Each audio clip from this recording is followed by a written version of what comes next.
Gigi susu atau gigi anak-anak itu harus dicabut tepat pada waktunya. Jangan dilakukan pencabutan prematur pada gigi anak-anak atau pencabutan sebelum waktunya. Karena bila gigi dicabut sebelum waktunya, nanti akan menimbulkan gigi yang berdesakan atau terjadi maloklusi pada Ananda.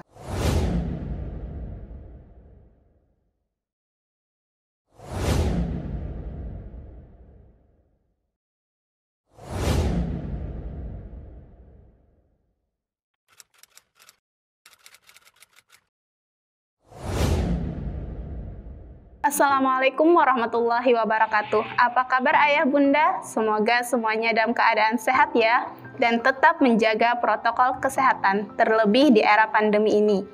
Ayah bunda, kembali lagi bersama kami pada program Ihsanul Amal Menyapa di channel YouTube SIT Ihsanul Amal, edisi Sabtu 24 Oktober 2020. Dan bersama saya Ustazah Nikmatul Janah yang akan memandu acara hari ini.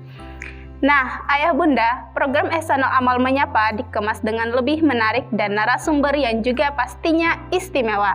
Pada hari ini kita akan membahas tema seputar kesehatan gigi.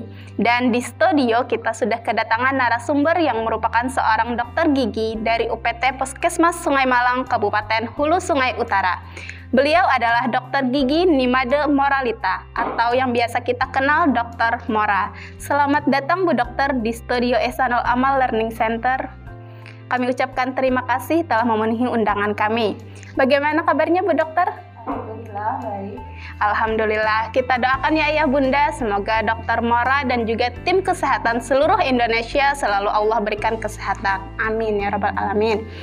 Ayah bunda, Dokter Mora ini juga merupakan orang tua dari dua peserta didik di SIT Ihsanul Amal, yakni SDIT dan juga SMPIT Ihsanul Amal. Dan beliau merupakan dokter yang berprestasi di provinsi dan juga nasional, dokter yang melaksanakan pengabdian di daerah terpencil. Benar begitu Bu Dokter? Ya. Oke Bu Dokter, berbicara tentang kesehatan gigi, apa yang menyebabkan kita itu harus menjaga kesehatan gigi?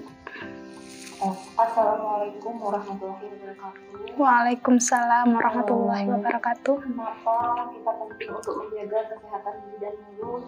Karena bila kita tidak menjaga kesehatan gigi dan mulut, maka gigi dan gusi yang kotor akan menimbulkan rasa sakit dan juga bisa menimbulkan gangguan pada pengunyahan. Bila terjadi gangguan pada pengunyahan, maka akan dapat menimbulkan gangguan lain pada tubuh. Ananda yang mengalami sakit gigi karena gigi yang kotor juga akan dapat mengganggu mereka dalam belajar.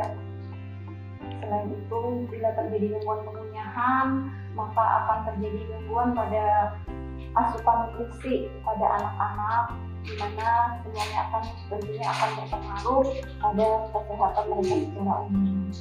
Wah, begitu pentingnya ya Bunda, kita itu harus menjaga kesehatan gigi itu. Nah Bunda, di tangan saya sudah ada beberapa pertanyaan yang telah dikirimkan oleh ayah Bunda tentang kesehatan gigi. Pertanyaan pertama nih Bu Dokter, dari orang tua Humaira kelas 1. Assalamualaikum Bu Dokter. Mau nanya, mengapa gigi Nanda selalu tumbuh lebih dahulu sebelum gigi susunya tanggal? Salam ayah Bunda Humaira, saya akan mencoba memberi jawaban. Sebenarnya sebelum kita berbicara apa gigi anak kita sudah terlambat atau tidak tumbuh atau erupsinya, mungkin ayah bunda perlu mengetahui waktu ideal atau waktu yang normal untuk erupsi atau tumbuhnya gigi permanen. Karena untuk erupsi atau tumbuhnya gigi permanen, memang mereka ada patokan waktu yang khusus. Jadi mereka tidak akan erupsi atau tumbuh secara bersamaan. Itu ada urutannya. Misalnya yang ayah bunda sebutkan gigi taring atau gigi tangkas atas, memang mereka erupsinya terakhir. Memang pada anak-anak mereka erupsinya terakhir, yaitu di antara umur 11 sampai 12 tahun. Di antara gigi yang berganti memang mereka erupsinya paling terakhir. Terus faktor yang erupsi atau tumbuhnya gigi permanen selain orang berumur juga bisa dipengaruhi oleh beberapa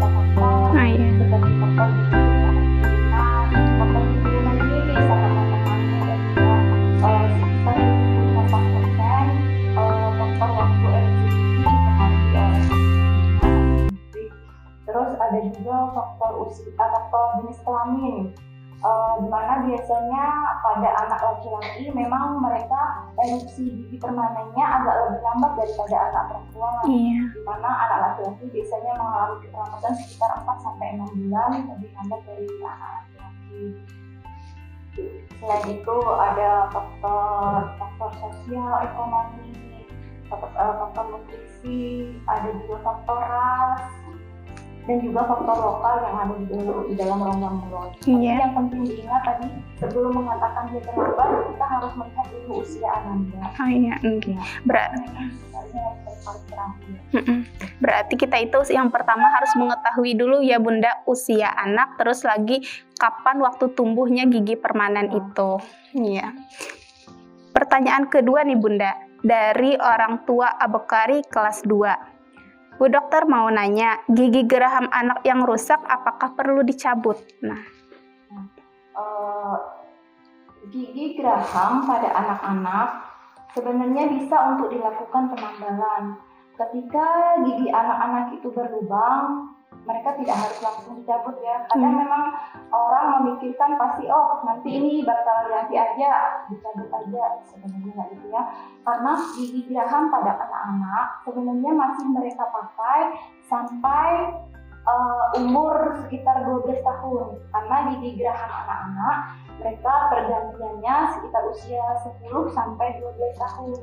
Jadi ketika mereka masih umur di bawah itu, misalnya mulai umur 2 sampai 10 tahun, bila ada gigi yang berubah, alangkah baiknya ditambah.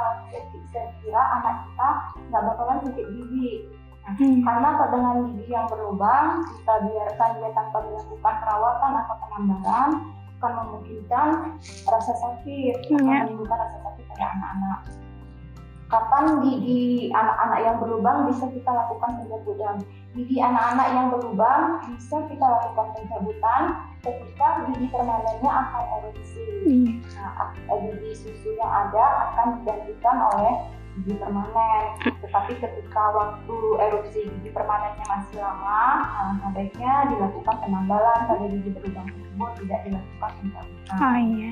Jadi begitu ya Bu Dokter. Seperti tadi, ini kan pertanyaan dari Bunda Abekari kelas 2. Berarti kita harus melihat dulu kelas 2 ini sekitar umur 8 tahun Bu Dokter. Jadi Ananda itu sebaiknya ditambal dulu. Ya, penambalan dulu, iya.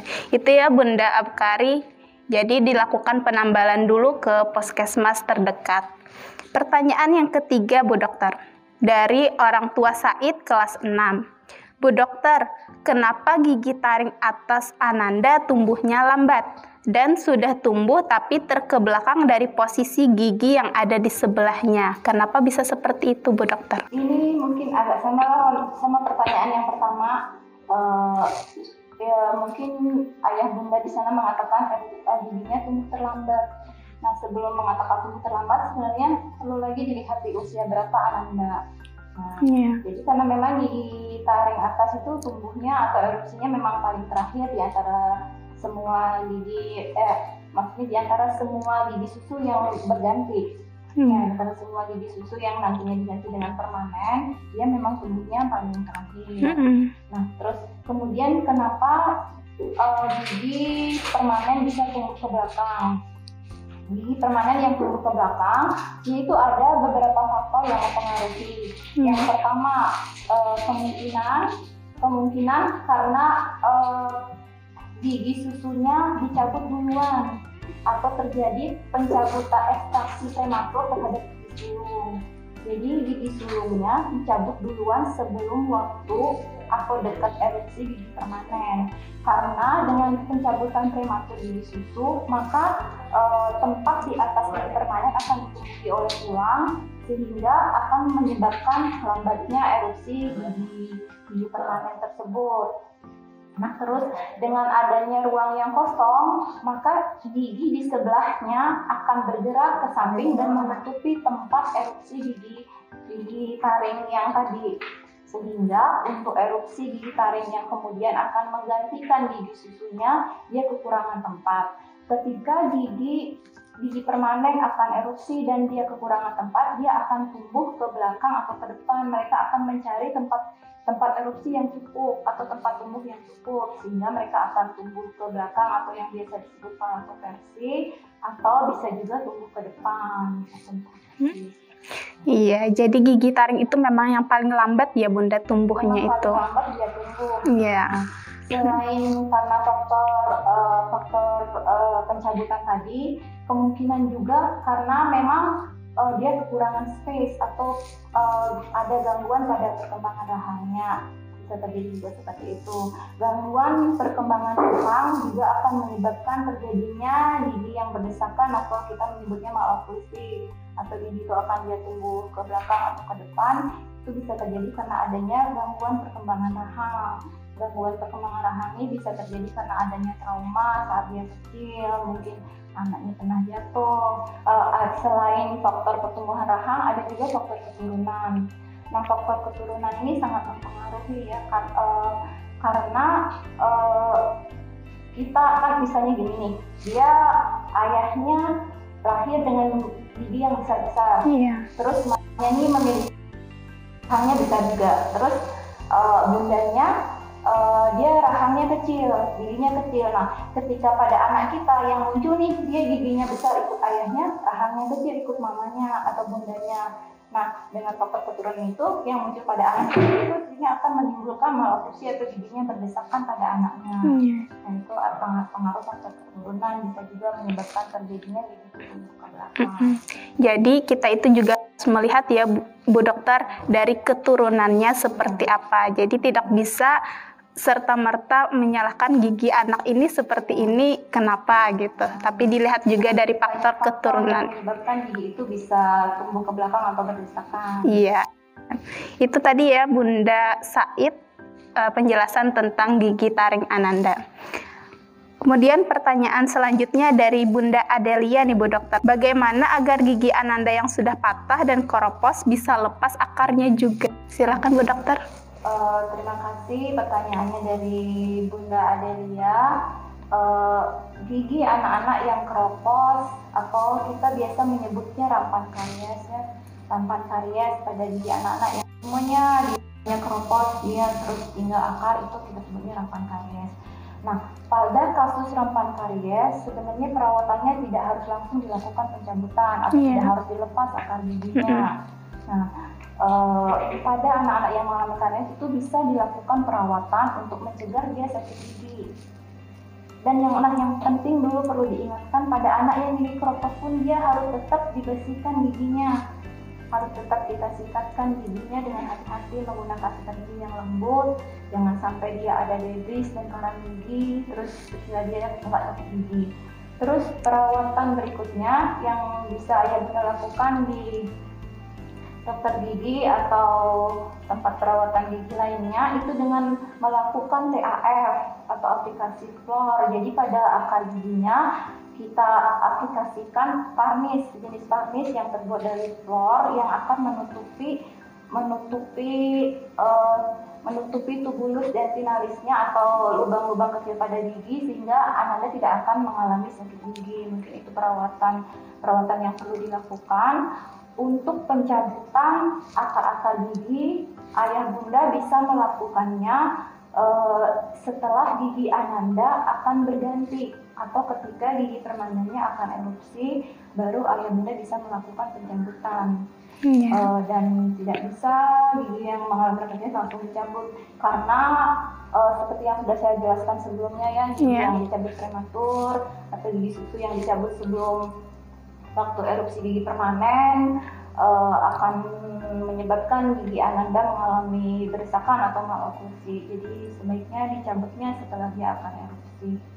Iya, itu tadi ya Bunda Adelia paparan dari Bu Dokter terkait tentang gigi Ananda yang patah dan keropos, apakah bisa dicabut akarnya. Jadi dilakukan perawatan dulu Bunda. Pertanyaan selanjutnya nih Bu Dokter dari orang tua Shima kelas 8. Bu Dokter, bagaimana menghilangkan warna kuning pada gigi Ananda padahal sudah sikat gigi? Pernah dilakukan pembersihan cuma bertahan 3 hari tapi warna kuning kembali lagi. Bagaimana nih Bu Dokter? Ya, untuk warna kuning pada gigi sebenarnya yang pertama perlu kita lakukan pemeriksaan.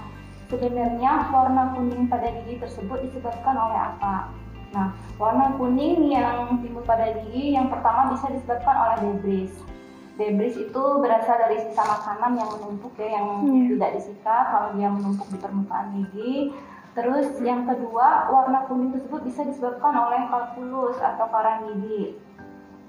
Terus yang ketiga, warna kuning bisa karena gigi berlubang atau karies. Nah, bila warna kuning itu merupakan debris, maka dia bisa dihilangkan dengan menyikat gigi. Dengan menyikat gigi secara teratur, menyikat gigi secara teratur 2 kali sehari minimal ya, paling enggak pagi setelah sarapan sama malam sebelum tidur. Dengan menyikat gigi secara benar dan teratur, maka debris akan bisa hilang.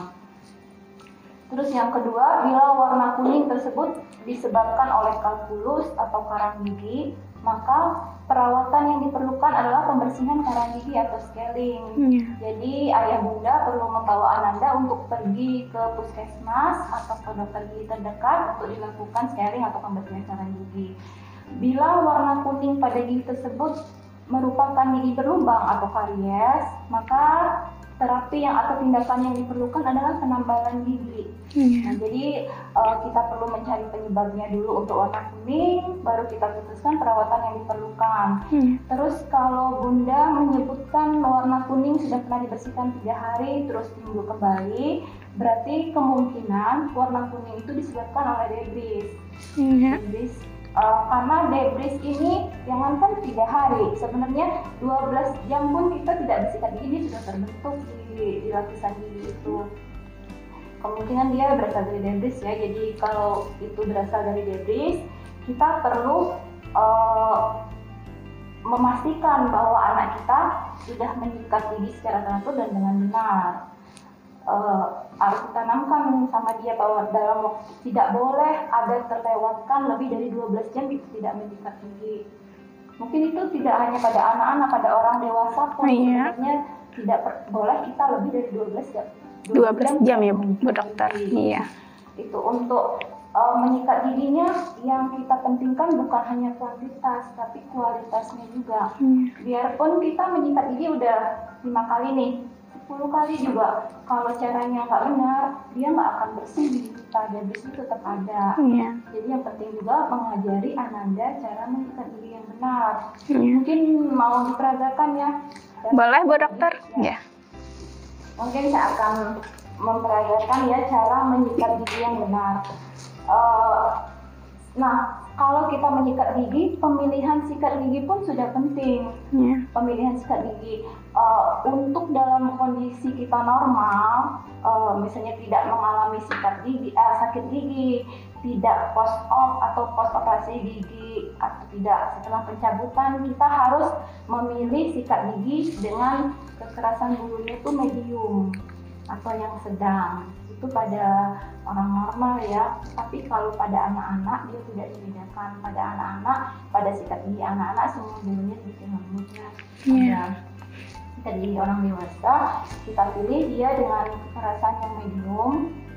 Terus kita kasih pasta gigi ya. Penting juga, ini hal yang simpel tapi penting ya. Ketika kita menaruh pasta gigi di atas sikat gigi, penting untuk kita tekan. Kita ratakan masuk ke dalam bulu sikat ya, karena kalau tidak kita tekan mungkin saat kita menggigit dia akan jatuh ya Bu Dokter ya. Ini kita menyikat giginya nggak lagi pakai pasta gigi pakai sikat gigi aja jadinya. Iya betul Bu Dokter. Terus saat menyikat gigi, alangkah baiknya kalau kita biasakan menyikat gigi itu secara berurutan. Tadi sudah untuk pemilihan sikat gigi, kemudian kita lanjut untuk pemilihan pasta gigi. Untuk pemilihan pasta gigi, bila memungkinkan kita pilih yang mengandung fluor, ya, karena di dalam fluor itu ada fluor merupakan zat yang penting ya untuk melapisi permukaan gigi ya, melapisi permukaan gigi sehingga bisa memperlambat kerusakan gigi. Terus untuk pemilihan pasta gigi, bila anak kita belum bisa berumur, alangkah baiknya masih kita gunakan pasta gigi untuk gigi anak-anak. karena pasta gigi anak-anak masih cukup aman untuk tertelan karena dia kandungan deterjennya mungkin lebih rendah dari pasta gigi orang dewasa. Ketika anak kita belum bisa berkumur, sudah bisa berkumur, baru bisa kita menggunakan pasta gigi untuk orang dewasa. Terus ketika kita menyikat gigi, sebenarnya ini bukan hal yang prinsip, tapi perlu kita lakukan untuk mengingatkan kita sehingga tidak ada bagian yang tertinggal saat kita menyikat gigi. Biasakan menyikat gigi secara berurutan. Jadi biasakan menyikat gigi itu kita mulai dari atas, di belakang atas dengan gerakan memutar. Menyikat gigi harus dengan gerakan memutar dari gusi ke gigi. Untuk kita ingatkan atau biasa disebut prinsip merah putih ya. Jadi merah putih dari gusi yang merah ke bagian yang putih. Prinsip merah putih kita biasakan menyikat gigi itu dari gusi ke gigi. Nah, dengan gerakan memutar seperti ini. Ingat, menyikat gigi tidak boleh dilakukan satu arah dan tidak boleh ada tekanan. Karena bila kita menyikat gigi dengan gerakan satu arah dan ada tekanan, itu akan membuat gigi kita ini terkikis. Karena bentuk gigi kita nggak rata ya, dia agak cemu-cemu kayak gitu. Ketika kita sikat dengan satu arah dan tekanan, dia akan mudah terkikis. Nanti akan menimbulkan lubang pada bagian leher gigi. Jadi kita menyikat di sini. Nah, dengan gerakan memutar juga sisa makanan, debris yang ada pada leher gigi atau perbatasan pada gigi dan gusi mereka terambil. Nah, terus kita balik sikatnya sebelah sini ya. Nah, sama dengan gerakan memutar. Terus kita bagian dalamnya, gerakan memutar ya. Bagian dalam sebelah sini, baru di permukaan giginya. Kalau permukaan giginya, baru gerakannya seperti ini ya. Tidak bisa memutar kalau di permukaan giginya. Nah, kalau kita sudah yakin yang atas bersih dan semua bagian sudah kita sikat, baru kita mulai menyikat gigi bagian bawah. Gigi bagian bawah pun seperti itu caranya. Kita dengan gerakan memutar dari gusi ke gigi. Nah, memutar seperti ini. Terus kita balik sikatnya. Terus bagian dalam. Seperti ini. Lalu di sebelah sini. Terus di permukaan giginya. Nah, terus kita harus yakin juga bahwa semua permukaan gigi sudah tersikat. Setelah kita menyikat gigi dan yakin semua permukaan gigi tersikat, yang satu tidak boleh kita lupakan yang harus disikat selain gigi adalah lidah. Lidah pun harus kita sikat. Cara menyikat lidah biar Ananda tidak mau muntah, kita suruh dia menjulurkan lidahnya sedikit, baru kita taruh sikat gigi dengan posisi rebah seperti ini. Nah, baru kita tarik dari pangkal keluar. Nah, kalau sudah yakin bersih semua, baru kita suruh berkumur-kumur. Benar ya, menyikat giginya harus yakin semua permukaan tersikat. Dan kalau bisa suruh Ananda melakukan cek dengan lidah. Ketika dia menggerakkan lidahnya di bagian permukaan gigi, tidak ada lagi bagian yang terasa kasar. Giginya terasa kesat semua. Nah, mungkin seperti itu cara menyikat gigi. Menyikat gigi tidak boleh dilakukan terburu-buru karena waktu yang ideal untuk menyikat gigi sekitar 2 menit. Sekitar 2 menit, 2 sampai 3 menit lah. Wah, ternyata begitu ya cara menyikat gigi yang benar. Bisa jadi selama ini kita belum benar dalam menyikat gigi. Jadi begitu ya tadi Bunda Shima, perawatan menghilangkan warna kuning pada gigi Ananda. Jadi yang temukan dulu ya Bu Dokter penyebab dari warna kuning itu. Tadi ada beberapa penyebab yang sudah disebutkan Bu Dokter. Yang pertama tentang debris atau dari sisa makanan. Yang kedua karang gigi. Yang ketiga karies atau gigi berlubang. Kemudian kita lihat lagi cara menyikat gigi yang benar yang sudah dipraktekkan oleh Bu Dokter tadi. Oke, pertanyaan terakhir nih Bu Dokter dari orang tua Adisti kelas 7. Umur berapa pada anak bisa pasang kawat gigi, Bu Dokter? Untuk pemasangan kawat gigi atau yang biasa kita sebut alat ortodontik ya, Yang pertama, sebelum memutuskan untuk melakukan pemasangan kawat gigi, kita harus evaluasi kondisi gigi anak kita.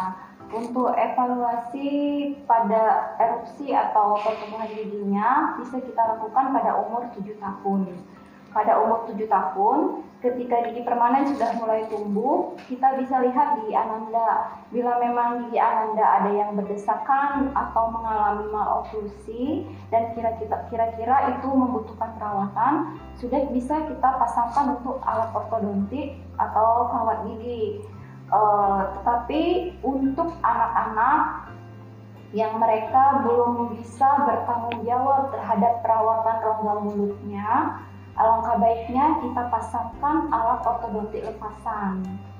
Nah, mungkin sebelumnya ayah bunda perlu tahu bahwa kawat gigi atau alat ortodontik itu ada dua macam, ada yang lepasan dan ada yang cekat. Nah, untuk alat ortodontik lepasan bisa kita mulai pasang ketika gigi permanen sudah mulai erupsi, yaitu sekitar umur 7 tahun sampai 12 tahun itu bisa kita pasangkan untuk alat lepasan. Sedangkan untuk Ananda yang menginginkan alat cekat atau alat yang tidak bisa dilepas, itu bisa kita pasangkan pada Ananda ketika mereka sudah memiliki pemahaman tentang perawatan pada rongga mulut. Karena pada pasien yang memasang alat ortodontik atau kawat gigi, mereka harus sudah bisa cara mengikat gigi dengan benar, sudah tahu, oh ini gigi saya ada kotorannya, perlu disikat, nah seperti itu. Karena bila mereka belum sadar tentang kebersihan rongga mulut, maka kawat gigi atau alat ini akan menimbulkan banyak efek negatif. Giginya akan bisa berlubang, terjadi penumpukan debris, dan kerusakan gigi lainnya, peradangan pada gusi dan lain-lain. Jadi seperti itu, untuk anak-anak kita gunakan dulu alat ortodontik lepasan ketika mereka umur sekitar 13-15 tahun, di mana mereka sudah sadar untuk menjaga kebersihan rongga mulut, bisa kita pasangkan untuk alat cekat. Jadi ada dua tadi ya Bu Dokter, jenis kawat gigi itu. Ya, jadi yang pertama itu dari umur usia 7 sampai 12 tahun dipasang kawat gigi yang bisa dilepas dulu. Nanti setelah anandanya sadar, dari umur 13 sampai 15 tahun dia sudah sadar untuk menjaga kesehatan giginya, baru dipasang yang permanen ya bahasanya Bu Dokter. Oh ya, alat cekal. Oke. Sebelum ditutup nih Bu Dokter, apa ada tambahan? Seperti mungkin tadi yang sudah saya jelaskan, yang pertama perlu diingat alangkah pentingnya untuk menjaga kesehatan gigi dan mulut. Yang pertama caranya dengan selalu menyikat gigi, gigi minimal 2 kali sehari dengan cara yang benar. Itu yang paling penting ya, menyikat gigi 2 kali sehari dengan cara yang benar. Itu yang perlu kita tekankan ya. Yang kedua, perlu juga ayah bunda perhatikan bahwa pada usia 6 sampai 12 tahun Ananda akan berada dalam fase gigi pergantian, di mana pada usia tersebut gigi Ananda yang gigi susu akan mulai diganti dengan gigi permanen. Jadi perlu ayah bunda perhatikan apakah ada gigi Ananda yang bergoyang atau ada gigi Ananda yang tumbuh di belakang atau di depan gigi susunya, sehingga ayah bunda bisa membawa Ananda untuk berperiksa atau mencabut giginya ke puskesmas atau dokter gigi terdekat. Mungkin itu juga penting. Terus yang sangat penting juga bahwa gigi susu atau gigi anak-anak itu harus dicabut tepat pada waktunya. Jangan dilakukan pencabutan prematur pada gigi anak-anak atau pencabutan sebelum waktunya. Karena bila gigi dicabut sebelum waktunya, nanti akan menimbulkan gigi yang berdesakan atau terjadi maloklusi pada Ananda. Jadi alangkah penting gigi dicabut pada waktu dia akan berganti. Satu hal juga yang penting untuk selalu memeriksakan kesehatan gigi 6 bulan sekali ke puskesmas. atau ke dokter gigi sehingga kita bisa tahu dan mengevaluasi bagaimana kondisi rongga mulut kita. Bila ada gigi yang berlubang bisa kita tambal, bila ada karang gigi bisa kita bersihkan dengan detailing, bila ada sisa akar yang mengganggu bisa kita lakukan pencabutan. Iya Bu Dokter, terima kasih nih. Berarti tadi setiap 6 bulan sekali kita itu harus memeriksakan kesehatan gigi ya Bu Dokter, baik itu gigi kita sudah sakit ataupun belum. Begitu ya Bu Dokter? Iya. Terima kasih Bu Dokter Mora yang telah berkenan menjawabkan pertanyaan dari ayah bunda seputar kesehatan gigi. Masya Allah, tidak terasa waktu kita telah berlalu dan acara Ihsanul Amal Menyapa ini juga harus kita akhiri. Insya Allah ada sesi menarik lainnya yang ditayangkan pada acara Ihsanul Amal Menyapa. Dan saya selaku moderator mohon maaf jika ada kesalahan dalam membawakan acara hari ini. Salam sehat. Assalamualaikum warahmatullahi wabarakatuh.